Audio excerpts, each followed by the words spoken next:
All right, we'll go ahead and get started. Thank you all for coming to our presentation. We are from the Pre-Health Advising Office at Cal Poly.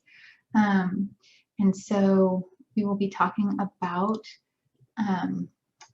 pre-health advising and the services that we offer to students in their 4 years at Cal Poly in regards to going on to graduate school in the health professions, whether that's medicine, dentistry, it may be nursing, physical therapy, or there might be another career in mind.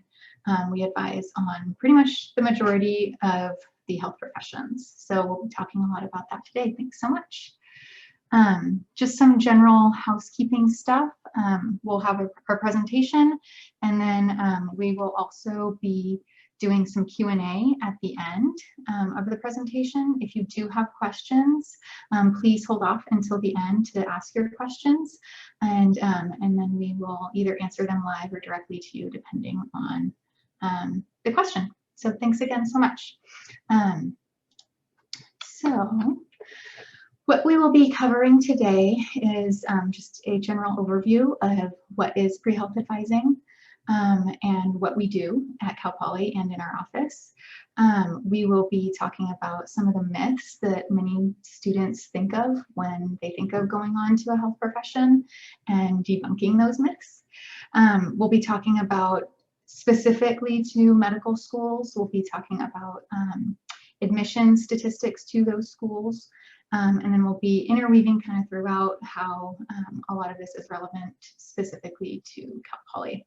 And then, like I said, we'll have a Q&A session at the end. Our office, just a little bit about us, is run by 4 advisors and 1 office administrator, as well as 2 peer advisors. And the 4 advisors are Christy, myself, Anya, and Laura. Laura and Anya and Christy are going to be answering some of your questions at the end. And Ryan is our office administrator, and she's here to help out as well. And then we also have 2 peer advisors, and I'm going to have them introduce themselves, and they're going to be helping with the presentation today. Yeah, so hi everyone, my name is Connor Hatfield. I'm a 5th year liberal arts and engineering studies major, and I'm pre-med. Hi everyone, my name is Jacqueline Charbonneau. I'm a 4th year pre-optometry student and I'm majoring in biology. All right, thanks you guys. So we are doing our presentation today. It is pretty general, but we also want to give some time if you don't have time to ask your question or a question comes up after our presentation today. You will have the opportunity to meet with Jacqueline or Connor during their drop-in hours, which are listed on our website. So our website is prehealth.calpoly.edu. You can click on contact us and get to their drop-in hours. They're also listed on the screen there. But you'll need to go to the link to get the Zoom link to meet with them one-on-one. And you can meet with them at any time during those hours for the rest of April, if you wish. So before we get started, this is something that I just want to address because even though we've been doing this for about a year now, there is still a lot of unknowns and things that remain to be seen with how the COVID-19 pandemic has affected a lot of different things in all of our worlds, but it specifically, naturally, affects the healthcare industry, of course. And along with that, that means that it affects healthcare education as well as the admissions process to professional schools. With that, a lot of it, like I said, remains to be, we're still navigating it and figuring it out. The process to apply to professional programs usually takes about a year, and it's taken a year for us to even understand how this is all playing out, and then things change all the time. So we are just ebbing and flowing with those changes. That means that a lot of our advising is very fluid, and sometimes the answer can be, it depends for things. So we do our best to advise students on these sort of unknowns, but just know that there is still some unknowns out there. As far as like healthcare education and like planning to get into career, some of the things that students have been affected by this year is more limited experience opportunities because things aren't in person, and so there's not as much opportunity to like shadow in hospitals and things like that, or even in private practice clinics. So hopefully by the time you all come to Cal Poly, things will have opened up a little bit more and there'll be some more opportunity for that. But I think it's also important to think about how this pandemic affects your thoughts about your career and wanting to go into healthcare. That may, this whole experience may really impact your reflection and decision making in your career path, and that's a good thing.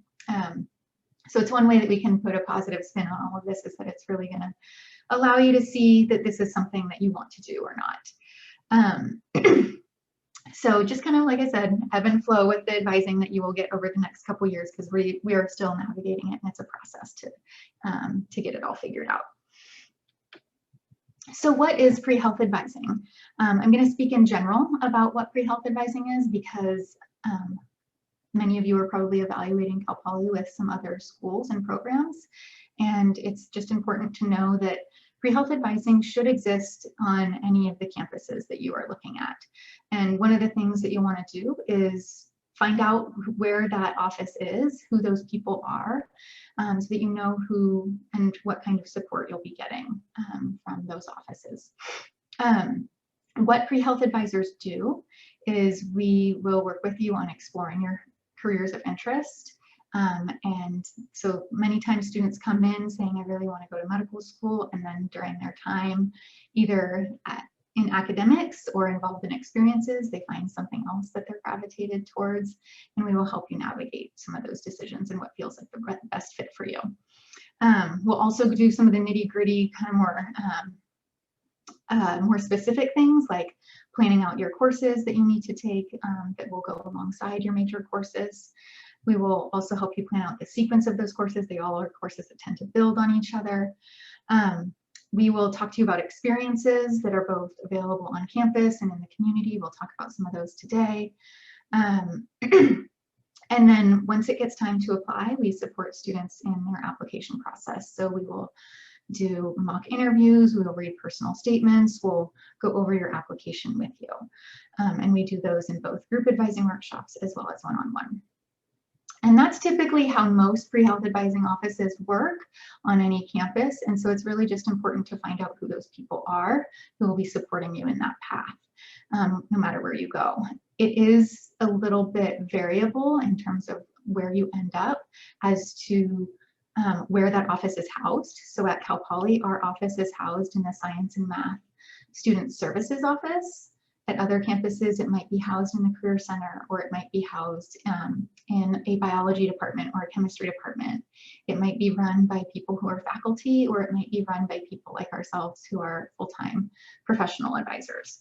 So it varies a lot, and it's just important to find who those people are. The professions that we advise on, I mentioned some of those at the beginning. So these are the ones that we formally advise. There are other professions out there. We'll be talking a lot about today about exploring different healthcare careers. And so even if there's a health career that's not on this list, we'll often talk to students about those careers so that students can navigate the right fit for them, whether it's one of these careers or not. These are just the ones that we stay most up to speed with, like I said, the really nitty-gritty details of things. And so there's programs that are 4-year doctoral degree programs, and then there are 2-year graduate programs, and then the one that's not a graduate program, but that's like a clinical certificate, is the clinical lab scientist. So some of these you might not have heard of before, and if you haven't, then that's actually a good thing. It's an opportunity to go out and explore and learn something new about a profession, because you might find your fit somewhere that you didn't know existed. I will say that happens all the time with students that we work with.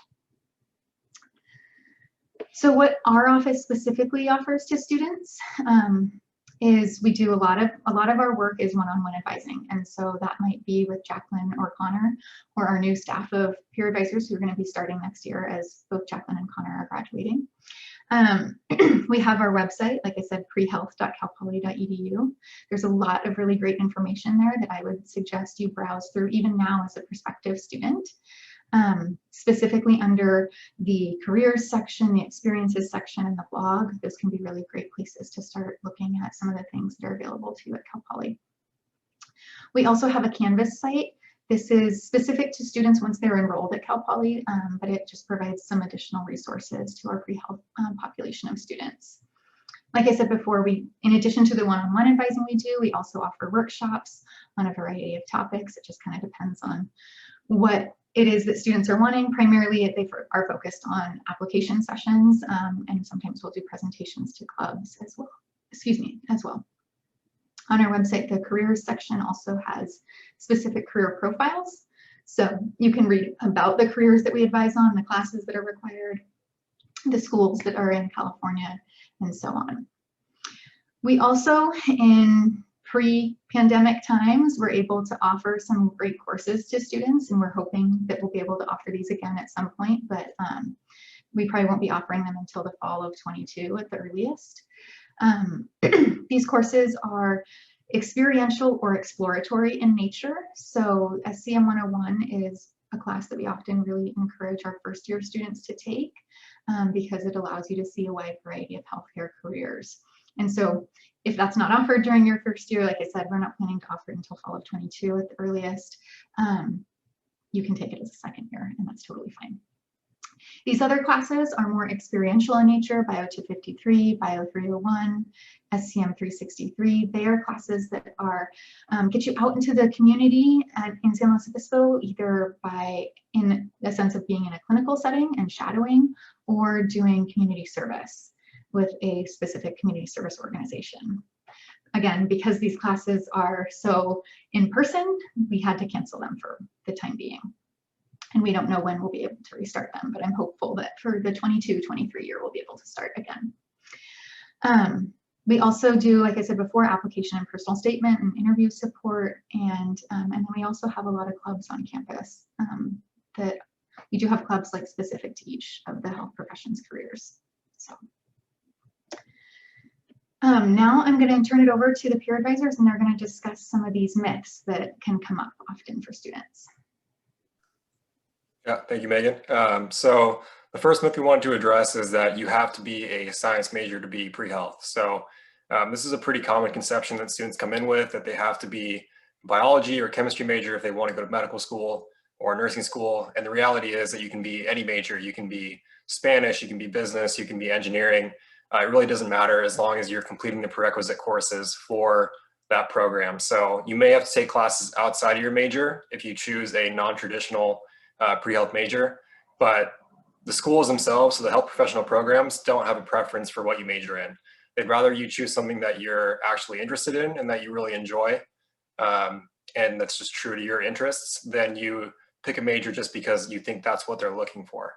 Some other things to consider too is keeping in mind alternative career choices. So if for whatever reason you decide that maybe a career in medicine or physical therapy or whatever you plan on isn't for you, you can always pivot to something else that you'll still be excited about. So that's why we advise against choosing biology just because you plan to go to medical school. If that's your only motivation for taking it, and you find out that you don't want to go to medical school and you're not really liking biology, then like, what do you do in that situation? So we encourage you just to pick your major based on what you're going to enjoy the most. And they all bring unique things to healthcare. Healthcare is a very broad field. So if you are a business major, for example, healthcare is very much a business. So you'll have unique skills that you can bring even with that unique background.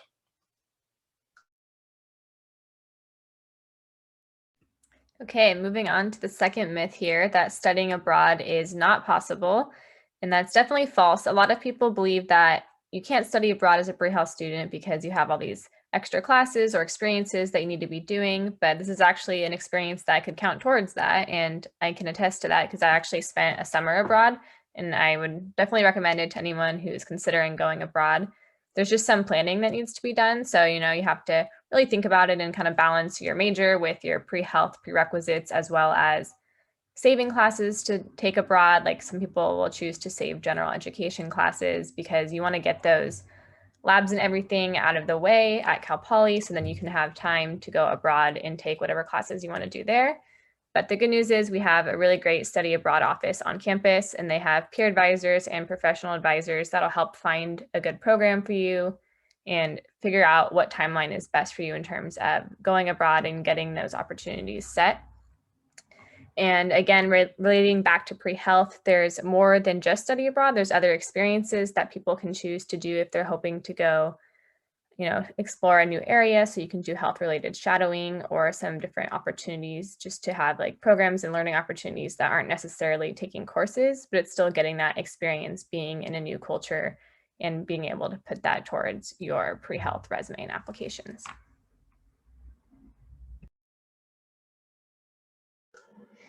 So the next myth we're going to talk about is that admissions committees only look at GPA and test scores when you apply. So these things are very important. They are what gets your foot in the door for those schools, but they're definitely not everything. Healthcare at the end of the day is as much a human job as it is a scientific or technical job.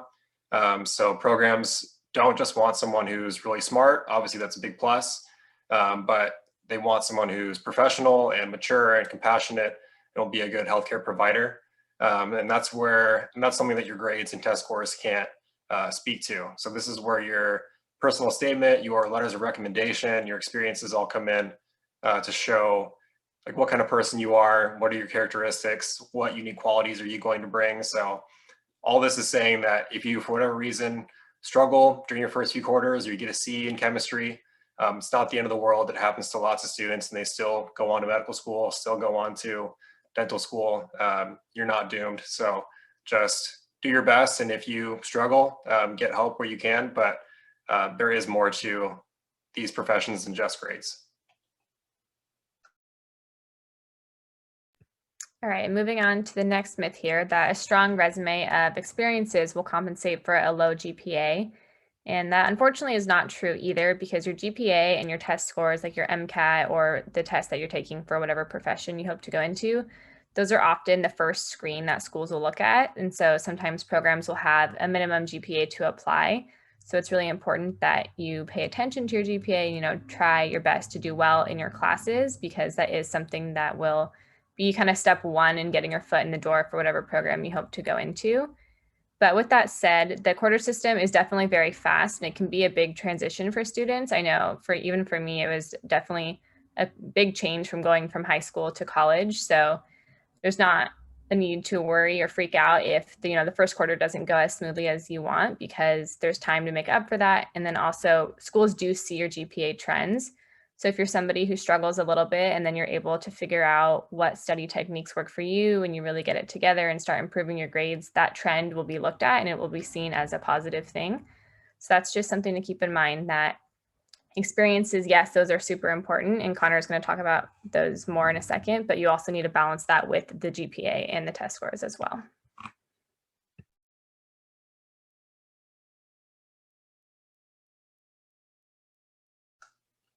And so this is a model we use in our office just to really summarize what programs are looking for in an applicant. So this is Patty Prehealth, and she represents the anatomy of a successful applicant. And I know it's a little cheesy, but it's just a really easy way to kind of refer to this and help understand like what you need to be thinking about during your 4 years or 5 years at Cal Poly. So starting off with Patty's head is the grades, like Jacqueline was just saying. Getting adjusted to life at Cal Poly or whatever school you choose. Just getting used to college in general is really important in adapting to the pace of the coursework. So we encourage you to start with that, focus on getting good study habits down. And then once you have that, then you can move on to Patty's arms, which are the 4 types of experiences that schools are looking for typically. And that's leadership experience, health professions experience or clinical experience, community service, and research, and we'll go more into depth on each of those later on in this presentation. And then moving on to Patty's torso and legs and feet, this is more stuff that you'll worry about in your 3rd and 4th years, or even after you graduate.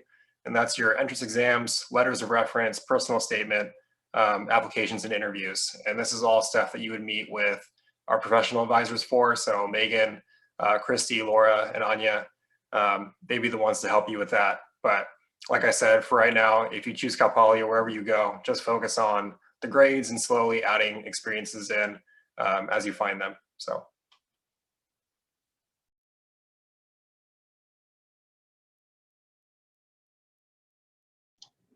Okay, so kind of along the same things that Jacqueline and Connor have been talking about with academics, and the whole picture is for the American Association of Medical Colleges a few years back came out with some competencies for admissions.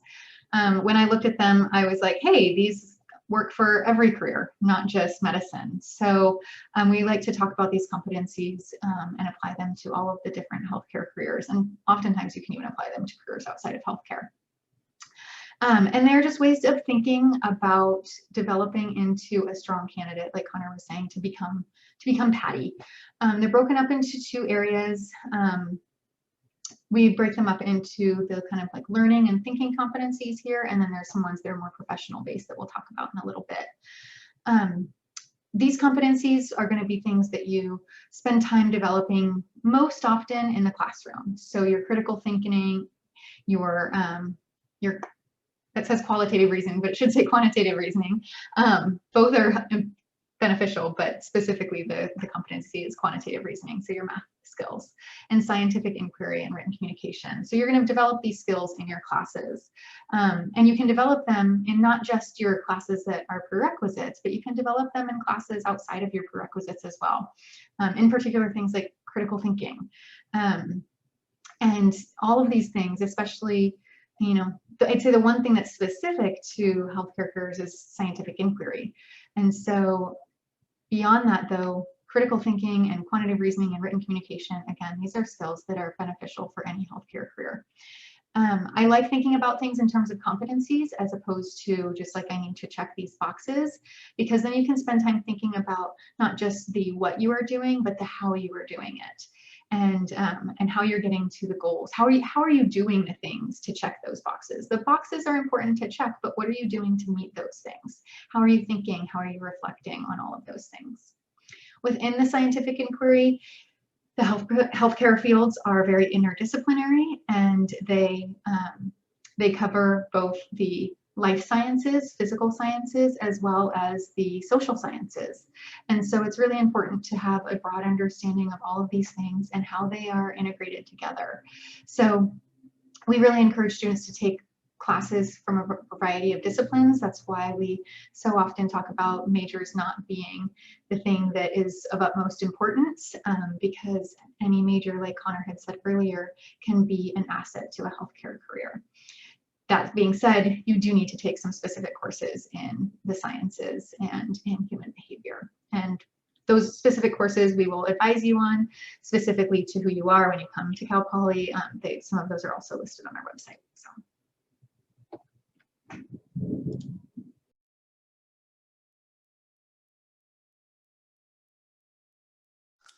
And so just a few things that, and we've talked about this already. So focusing on grades first. Again, just when you get to Cal Poly or whatever school you choose, have that be your first priority. Take some time to adjust. It is much quicker paced. And another thing to focus on is that all of your classes matter in terms of your GPA. So schools will look at your overall GPA and your science GPA.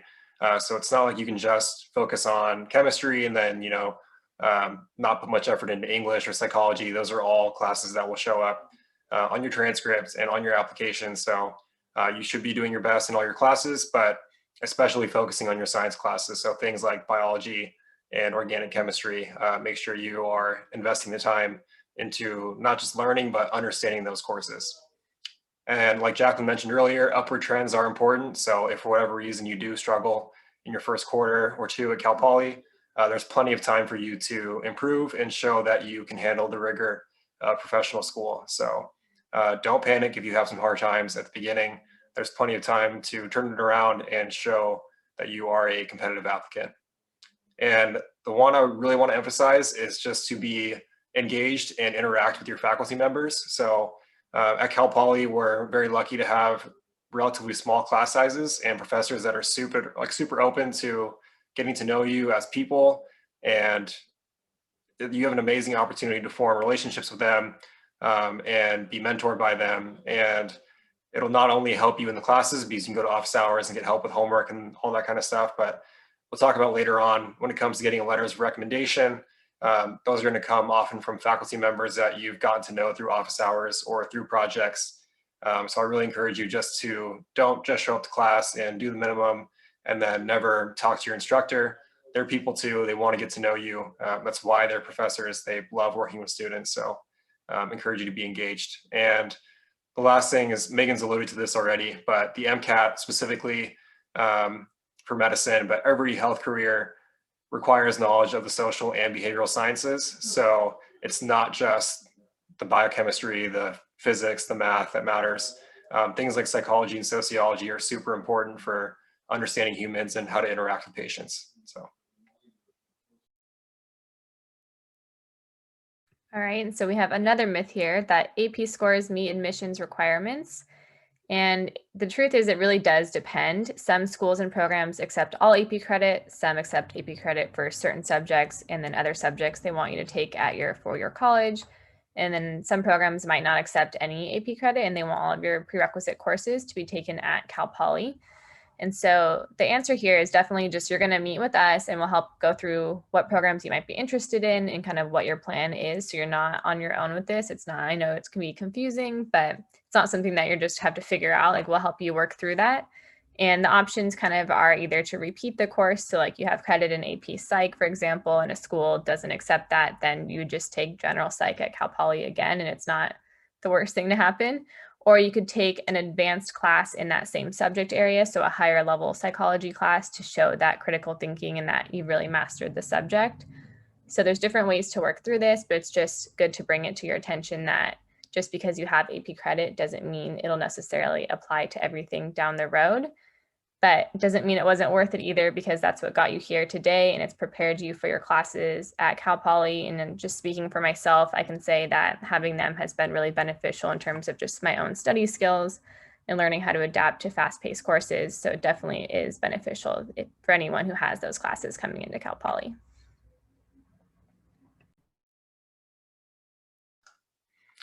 And the last myth is that you have to do a medical service trip abroad, play an instrument, tutor, and do cancer research. And this is just a way of saying that there's often a conception that you have to do literally everything at the same time to be able to get into these programs. And it's just not true. Like there's a lot of competitiveness that goes with these professions a lot of the time. And it's easy to get caught in comparison and look around you and see what your classmates are doing or what your friends are doing. And this quote really has helped me over the past few years. It's something that Megan always shares with her peer advisors. It's the older I get, the less impressed I become with originality. These days, I'm far more moved by authenticity. If your work is authentic enough, believe me, it will feel original. So all goes to say, just be yourself and choose activities because you actually enjoy them.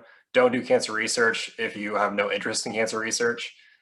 Even if you think it will look good on your application, when you go to talk about it during your interview, if you weren't actually interested in cancer research, that's going to show. So choose things that are in line with you and who you are as a person, and just trust that your best chance of getting into a medical school, a nursing school, optometry, whatever it is for you. Just be 100% yourself. That's going to give you the most authentic and meaningful application, and you'll be happier during your time in college. So.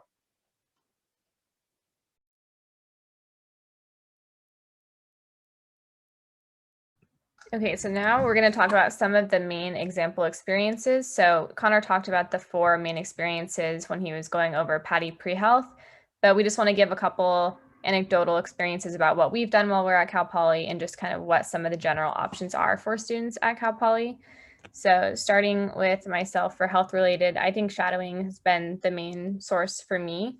And the real importance here with anything health related like shadowing, informational interviewing, or just those clinical experiences are to know the profession in and out, and not just the positives, but the day-to-day life and, maybe what are some of the downfalls of being in this position, so that when you're in an interview situation or you're applying, you're able to have full knowledge of what the profession entails, not just kind of what you see on like a TV show or something like that. And community service is definitely another huge thing. I think all around Cal Poly, there's a ton of organizations to partner with. Personally, I worked with the food bank and another nonprofit called Jack's Helping Hand, which raises money for kids with cancer. And those have been really great experiences, but there's so many things on campus and we post about them. We'll talk about it more later too, but definitely a lot of ways to get involved. And then going into leadership, so both of us are peer advisors, so that's one leadership role. And then I work for the honors program, so I help in some of their classes and assist their first year students through their experience. So that's another thing that I do, but there are, again, a ton of options here. So it could be something like you're captain of your sports team, you're part of student government, you know, there's not like a box that you have to put yourself in, just pick your passions and interests, and then you can find something from there. And lastly, research, again, a lot of opportunities on campus. I personally haven't done a lot of research just because I didn't want to do it. And so I was trying not to do something for myself just because I thought it would look good on an application. So I was taking Connor's advice on that one. But I've had friends that joined research teams before we even finished our first quarter of college. So there's definitely a lot of opportunities to do it if that's something you're interested in. And then one more thing I'll point out is that there's no right or wrong experience. We've kind of mentioned this before, but just want to nail that home really well, is that just do what you're passionate about, and that'll be more beneficial for you and more like it'll show when you're talking about it that you were excited about it rather than just something that you did to put on a resume. Yeah, so Jacqueline just covered really well kind of everything that is important to think about these experiences, but just to give you some more examples. So shadowing is something I also did, and I definitely recommend the shadowing class once that's offered again. It's typically taught by one of our advisors, and it's a great way just to get some clinical experience, regardless of what profession you're interested in. Community service, I also worked with the food bank in San Luis Obispo. Leadership, Jacqueline mentioned. Peer advising, I also was a member of an organization on campus called Pulse, which was basically a public health organization for Cal Poly. And so we had 4 different teams, which each had a focus area. So there was mental health, there was fitness and nutrition, which is the team I was on. And then there was substance use and abuse, and then there was healthy relationships and sex practices. So just different topic areas that you could focus on. And depending on what your passions are, you can meet with students one-on-one and do counseling, or you could do different presentations to clubs and organizations on campus. And it was just a great opportunity to actually implement what you were learning in your courses to helping students and faculty on campus. And then research. So I also want to emphasize it doesn't necessarily have to be something in the sciences. Like, so for example, I didn't get involved into research until my second to last quarter. So just last quarter. And my research was more focused on education, and specifically working with a professor on integrating diversity, equity, and inclusion into STEM education at Cal Poly. So we talked about how can we work in things like racial health disparities into courses that are teaching future physicians and nurses and physical therapists. So it doesn't have to be a scientific research project. It can be something in the social sciences. It can be related to business or economics. So don't feel like you're pigeonholed into just one type of research.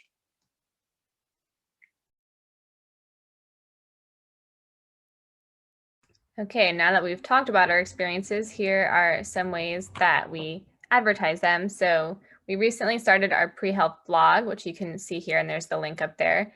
And so this is just, we post on this every day that we work, pretty much, just different opportunities that we have. So if there's a service opportunity we know of, we put it on here.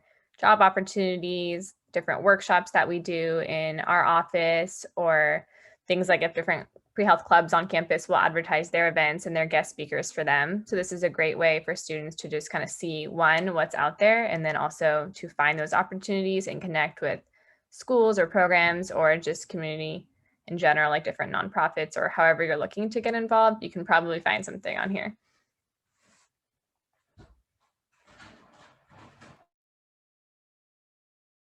And then going off of that, we also have a lot of pre-health clubs on campus. So pretty much every profession has one, and a lot of them are very active, and they're actually really cool. I mean, they have guest speakers come in, like alumni who are working as, you know, the PA club recently just had a physician assistant who graduated from Cal Poly, and I think she's in her second year of PA school, and she came and spoke to them about her experiences.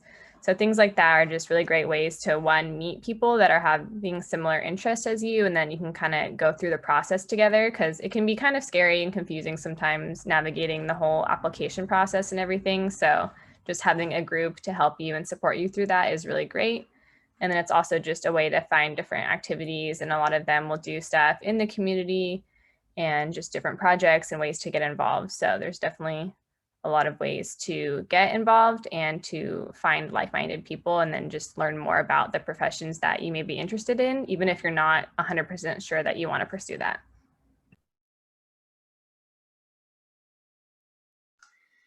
Okay, and we touched on this briefly already, but we really want to emphasize how important it is to get exposure to the health field and get into clinic and see the provider interact with patients for whatever profession you're interested in. And obviously this is a little bit more difficult right now with everything that's going on with COVID, but hopefully as things improve, this will open up more and there'll be more opportunities for students to go and shadow or volunteer or scribe in clinic. And the main reason is just to make sure that the career path is right for you. So Jacqueline talked a little bit about how, making sure that it's realizing that it's not like the TV shows, it's not like the movies. There are amazing things about working in healthcare, but there also are some downsides and are some difficult parts. So making sure you're aware of those potential downsides and making sure that you would be happy in the profession that you plan to go into. Shadowing and observation are valuable, and direct patient contact. So you don't necessarily have to be treating patients. Like shadowing also is very valuable. And this last bullet point is super important too. Not just thinking about, if you do have a clinical care role where you're working with patients, not focusing on the impact that you're having on them, not saying like, oh, I'm helping to save these people, being ready to explain the impact that those experiences had on you as a person. So it should be something that's very humbling and very meaningful to you, like being fortunate enough to be a part of their lives and help take care of them and being exposed to their stories. So when you go to write your personal statements and fill out your applications, it's good to have written down what you learned, like what experiences were meaningful to you, and what confirmed for you that this career is what you want to go into. And there was one question I saw, and it's something that we get often, about the experiences in San Luis Obispo. And we do not have an academic medical center in San Luis Obispo, and that's one thing that students can be concerned about, but we do have lots of clinical opportunities through local hospitals and doctors' offices. So there are plenty of positions. You can volunteer, you can shadow through the shadowing class. There are summer programs where you can intern or rotate through the local hospitals as a shadowing or just shadowing different physicians. So there is plenty of opportunity to get into clinic in San Luis Obispo.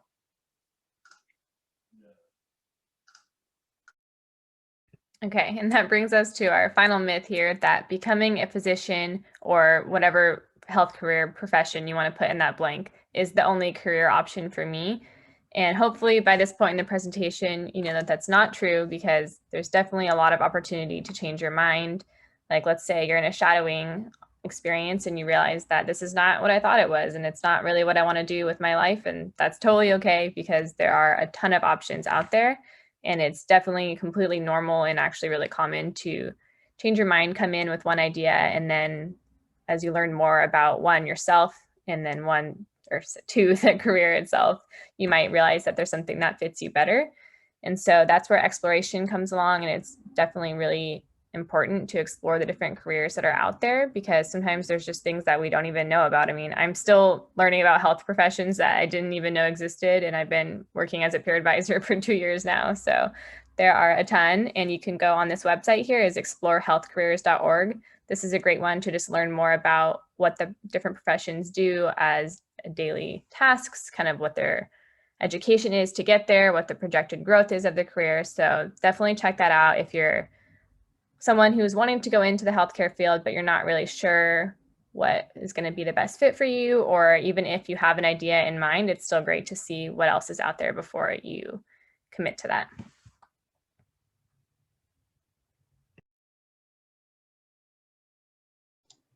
Okay, so we'll transition a little bit. Again, I'm going to talk specifically about medical school and what the applicants from Cal Poly are looking like and where they go.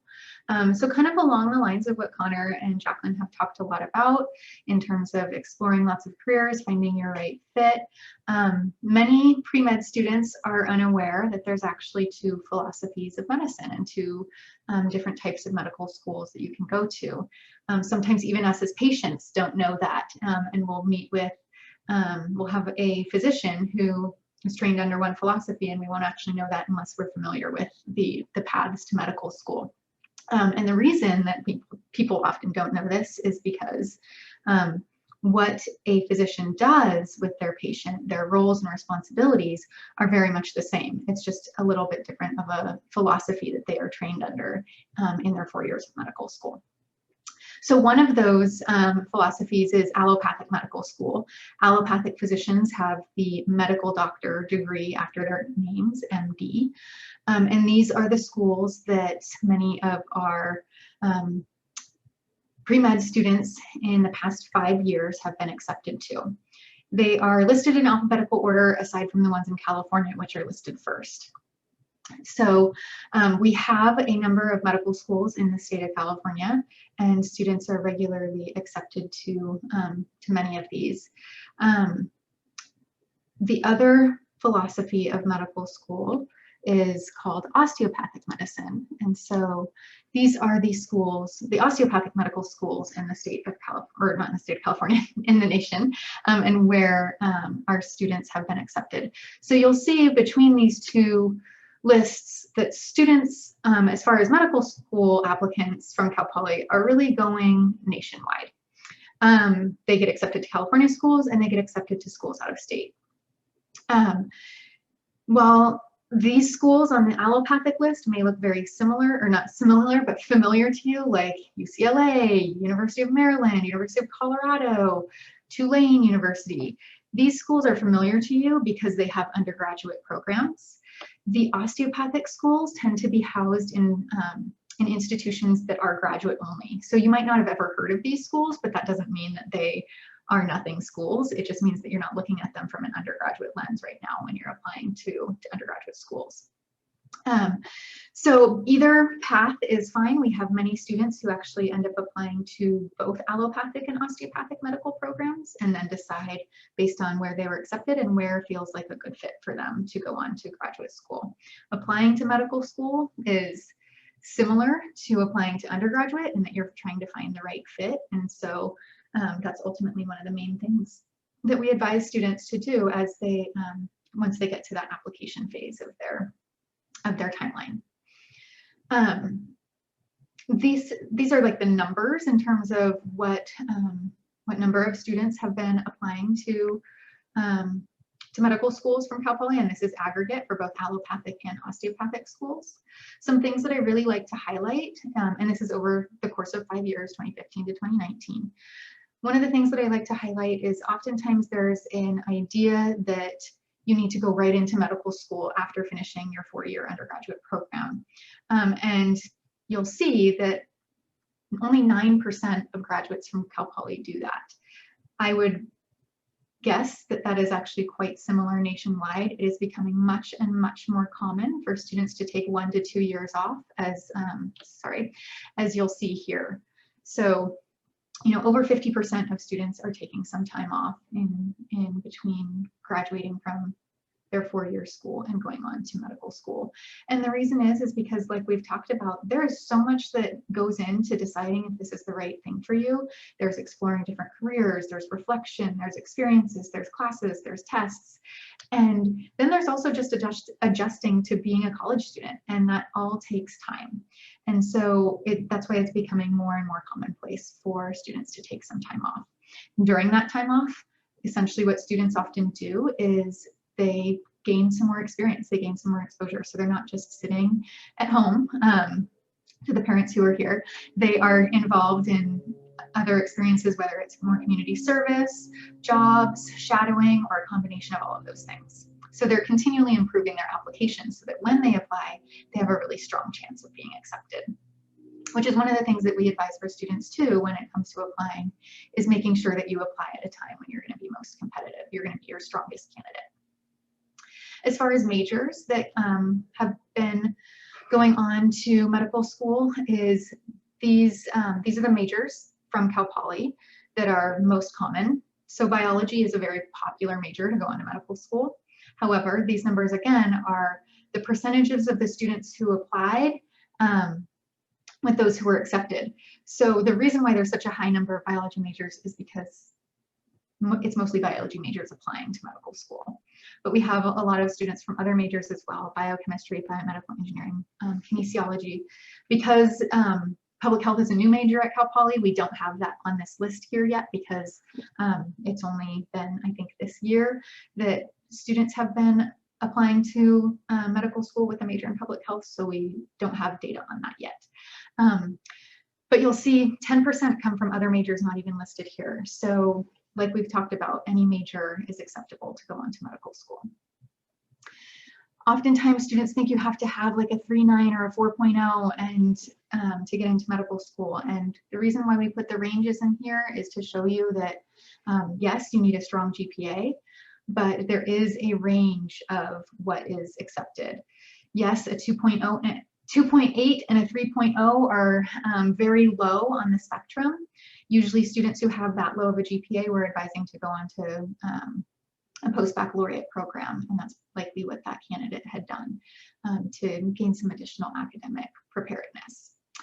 And the average is about a 3.5, and it of course ranges out from there.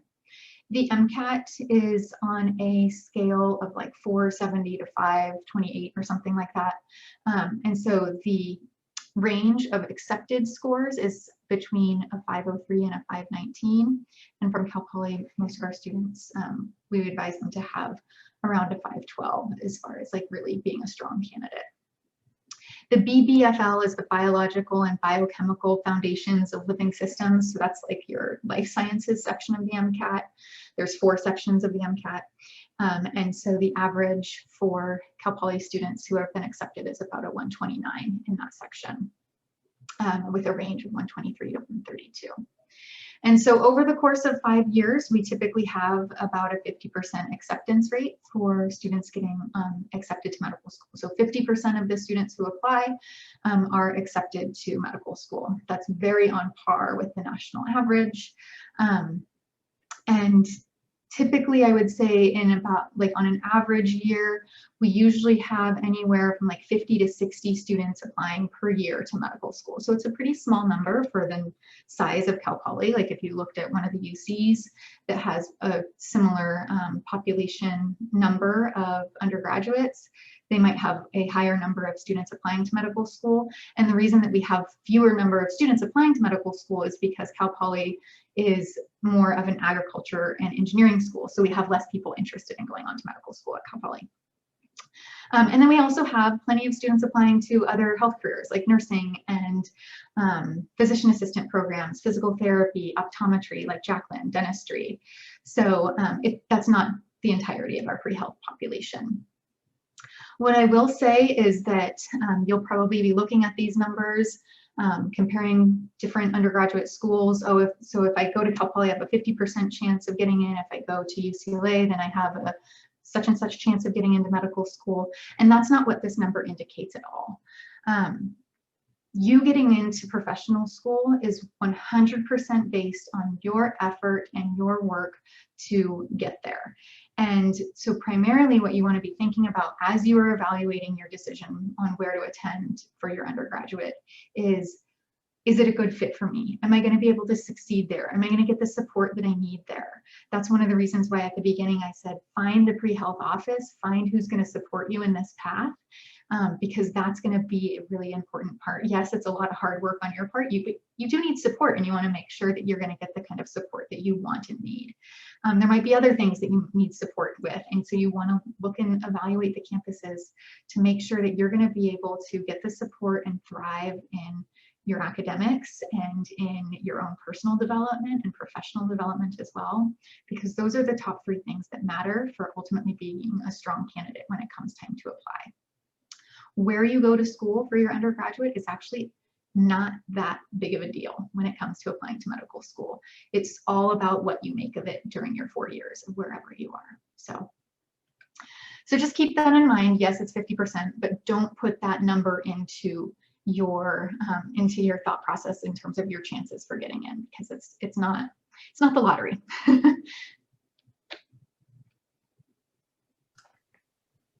So one thing that me and Jacqueline wanted to go over is just kind of our reasoning for why we chose Cal Poly, and just some things that helped us in our decision-making process. So for me personally, a big one was small class sizes. I was debating between Cal Poly and some bigger universities, and I really wanted to be able to have more one-on-one time with professors to get individualized help, especially for the more difficult classes. So one of the awesome things is our labs, especially.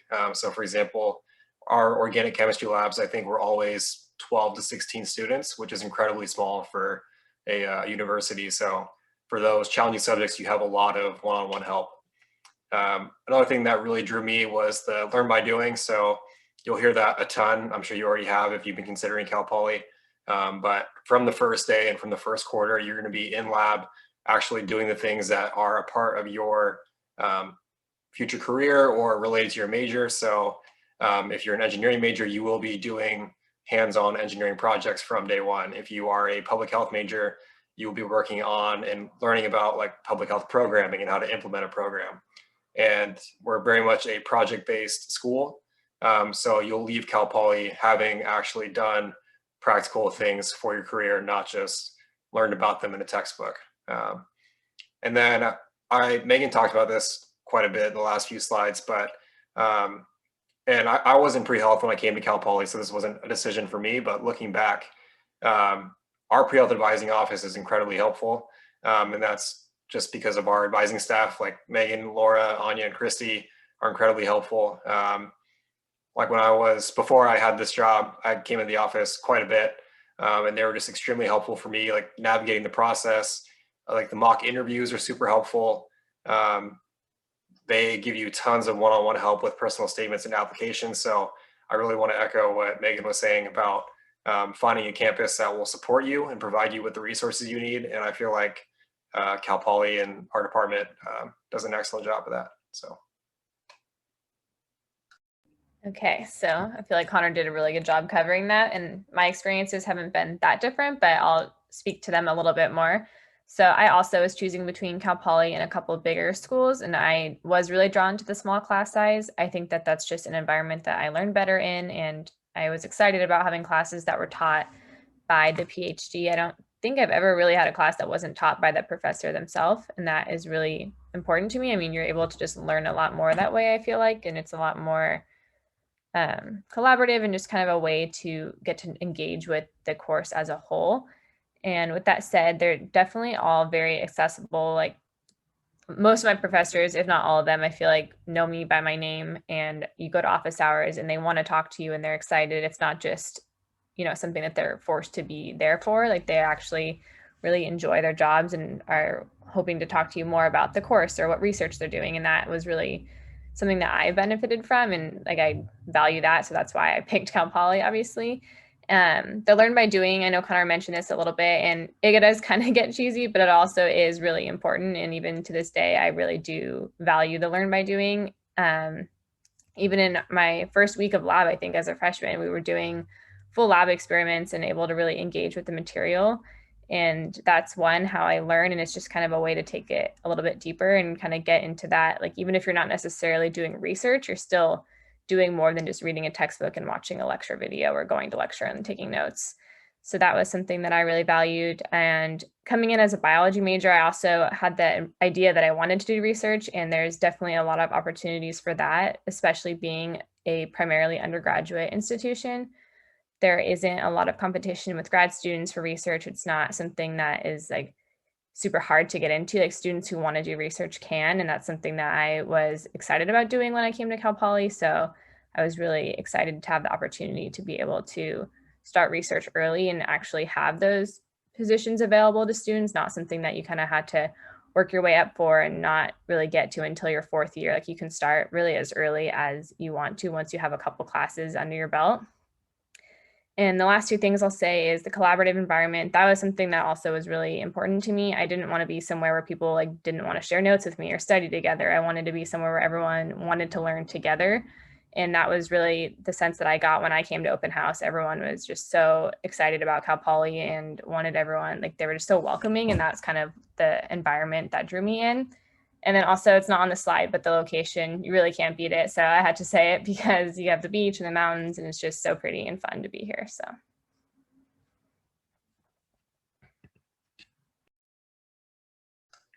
Okay, and so we wanted to leave you all with some tips on selecting a university. And I think Megan covered a lot of this earlier, but the top thing really should be finding a program that suits you the best, that fits for you, and that you feel comfortable on the campus and the community. And I know with COVID, hopefully you've had a chance to come see Cal Poly.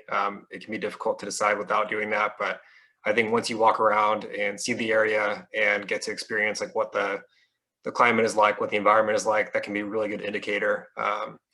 Sometimes you get like a gut feeling like this is the right place to be. Thinking about like what type, like how do you learn best? Like does the school's educational philosophy fit you? Another thing that it shouldn't be your top concern, but it is a very important factor, is like the financial component of the school.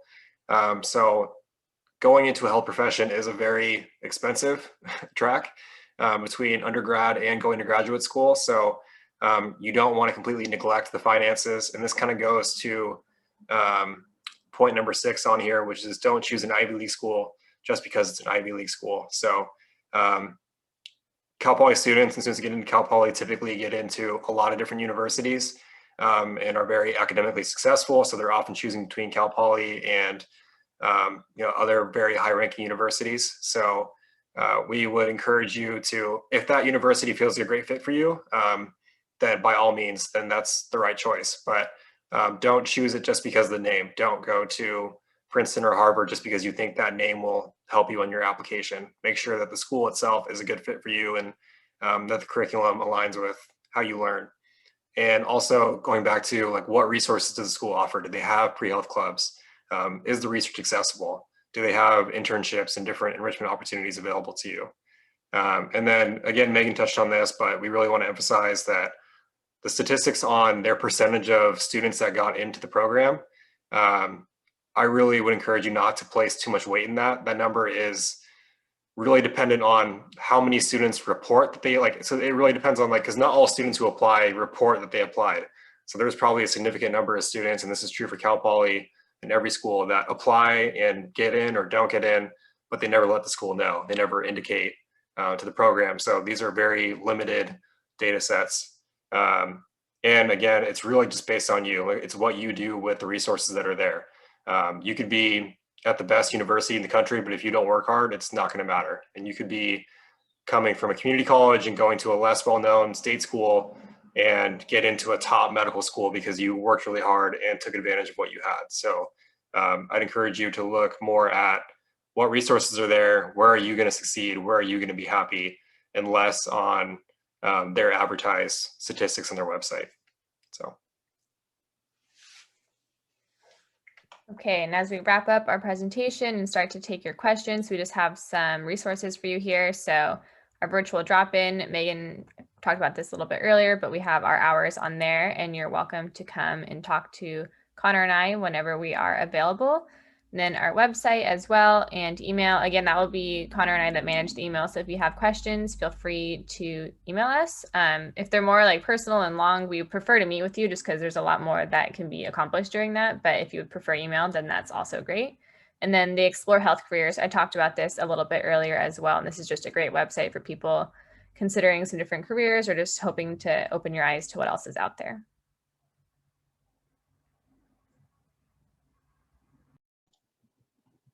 All right, so in the chat, I put in some links as Connor and Jacqueline were presenting to both our blog and our, specifically the experiences section of our website. From there, you can navigate to other parts of our website as well. But the experiences is one that we like to highlight to prospective students so that you can see what opportunities exist that students have gotten involved in both on campus and in the community at Cal Poly in San Luis Obispo. But just know that these aren't extensive lists. Like, we get notifications all the time of different opportunities, and that's why the blog is such a great place to see like what sorts of things are students learning about in terms of opportunities in both on campus and in the community. And then I also linked to Connor and Jacqueline's drop-in hours, so you can meet with them or email them if you have more questions. And we can also take any questions if you have them right now as well.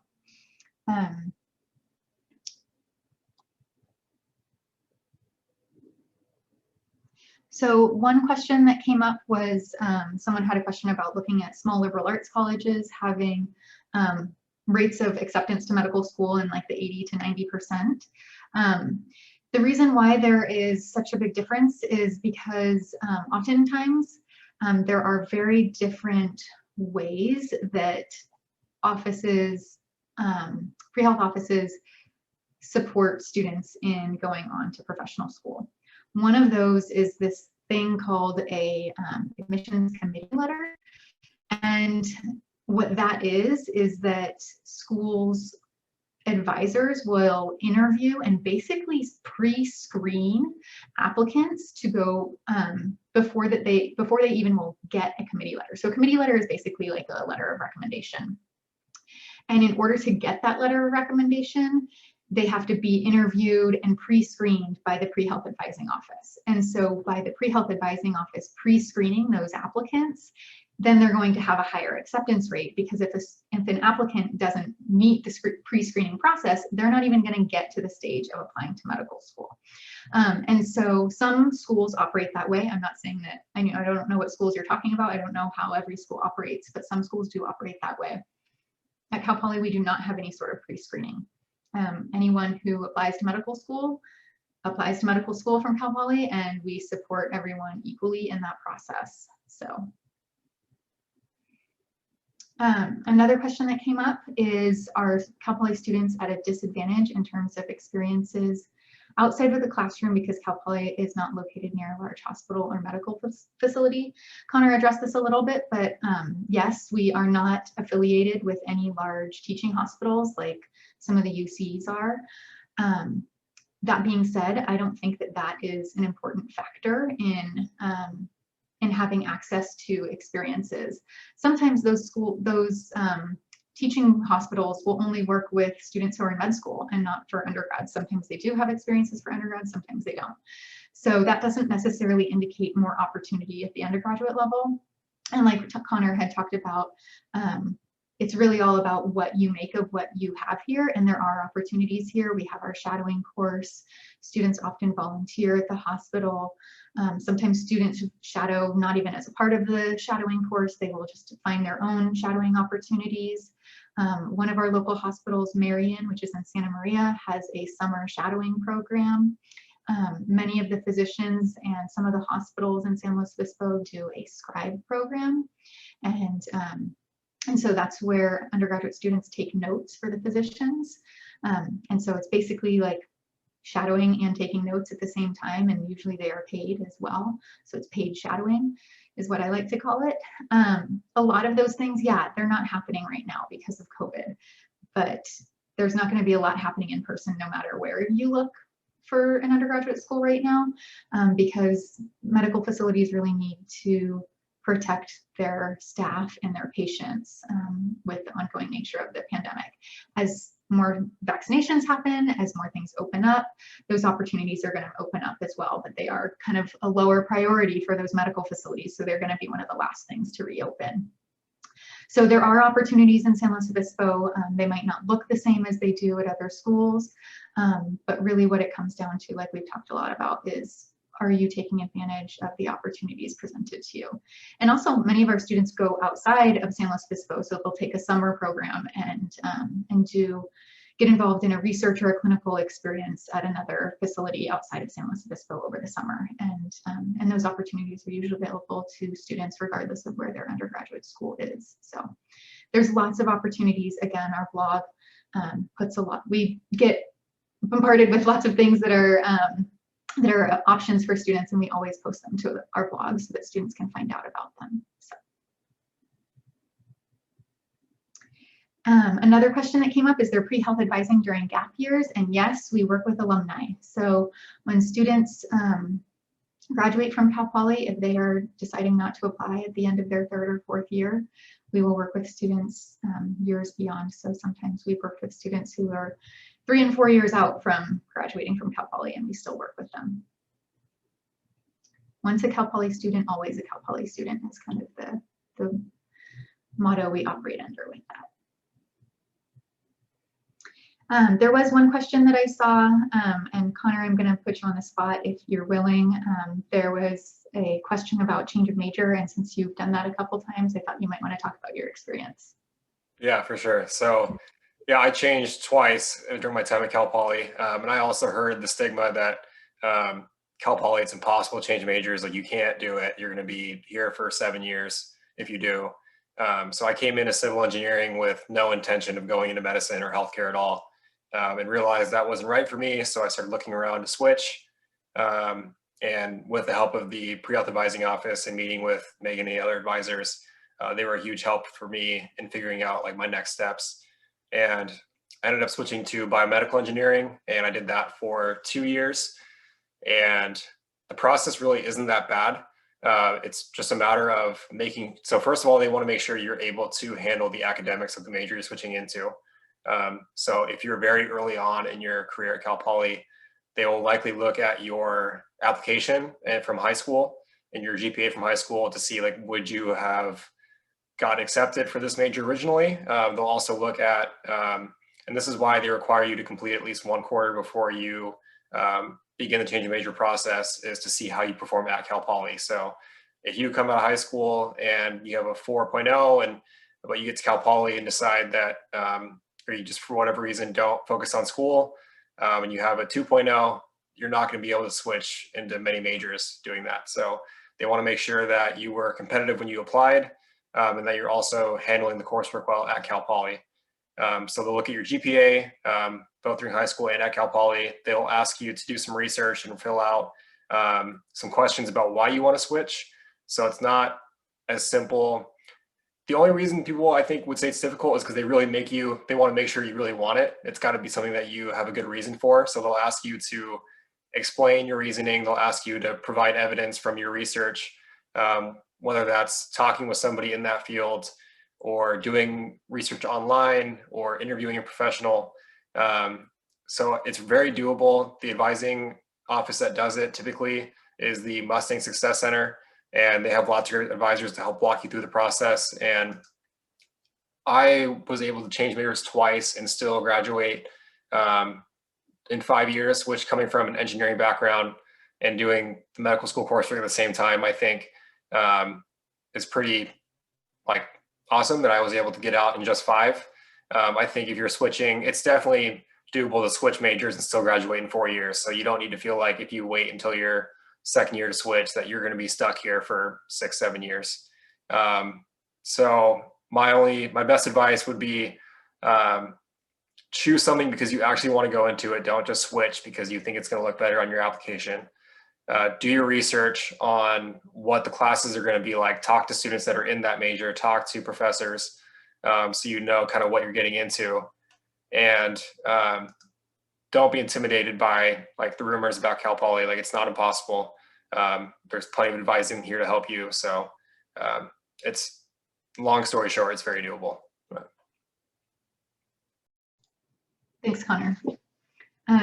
Yeah, we work with students who change their majors all the time. We are a general advising office as well, so we work with students who want to change their majors, and they're not interested in the health professions. And it's a very common conversation we have with our first and second year students, and it's doable. It's like Connor said, it's an application process, as opposed to at other schools. If you want to change your major, you walk into the office and you say, I want to be this major, and you give them your name. And so it's a little bit more involved than that. But in that respect, it's actually a good thing, because then you know that you'll end up in a spot that's something you really enjoy, because you'll have done that research that Connor talked about. There was a question that came up about scheduling for your first year. So if you are coming into Cal Poly as a first year student, you are going to be blocked into your classes for your first quarter, as well as your second and third quarters. So you will be given a schedule, and that schedule is based on what your major is.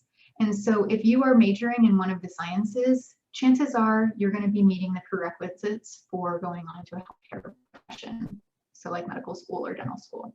If you are not majoring in the sciences, Then what you'll want to do is make sure you meet with one of the peer advisors. Again, Connor and Jacqueline are graduating, so it'll be a new set of peer advisors next year. But you'll want to meet with the peer advisors during your first year to make sure that you are building and adding those classes in to your first year so that you're not getting behind on any science prerequisites for health professions programs. There's also advisors at the Mustang Success Center. That's where our first year advising happens. And so if you have questions about your block schedule or your major classes or balancing it all, they are the first go-to resource. And then for anything as far as like building in your pre-health prerequisite courses, you would talk to the peer advisors for next year. If you are coming in as a transfer student, you do not get given a schedule. You build your schedule on your own, and we work with you on that in August when we have transfer registration day. So, I guess there's also at least one of you who is pre-vet. And so pre-vet is one of the professions that we do advise on, but we advise on it a little bit differently. There's a little bit different structure with that because we have a pretty strong animal science department at Cal Poly. Again, Cal Poly is, one of our big things at Cal Poly is being an agriculture school. And so we have a pretty strong animal science department. And in that animal science department, there's at least 2, but maybe more faculty who actually are veterinarians. So they do a lot of our pre-vet advising for us. We collaborate with them on that. And that being said, you do not need to be an animal science major to be pre-vet. We work with plenty of students who are bio majors who are pre-vet, and they will work with our office as well as the veterinarians in the animal science department. So we have this dual relationship with the animal science department for our pre-vet students.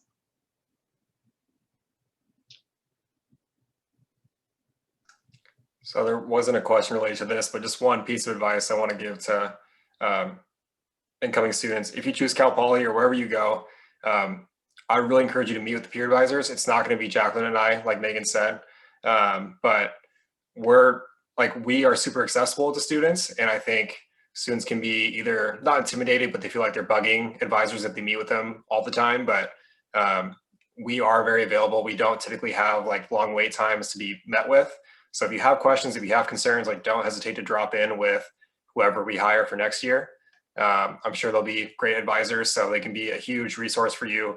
They can save you a lot of time and trouble instead of trying to figure it out on your own. So even if it's just, do I choose this class or this class, or, I'm struggling with this topic, like what are the resources available to me, or where do I go to find community service opportunities? It can be super quick. Like we're here for those reasons. So don't feel like you're bugging us if you meet with us often. Thank you, Connor. Yeah, our peer advisors are great every year. Jacqueline and Connor will be helping to train the incoming peer advisors. So you're not going to be meeting with someone who doesn't know what they're doing and how to work with you. So you'll get the support that you need, and they're supported by us as well. So I think that's all of the questions. Thank you all for coming and attending and asking your questions.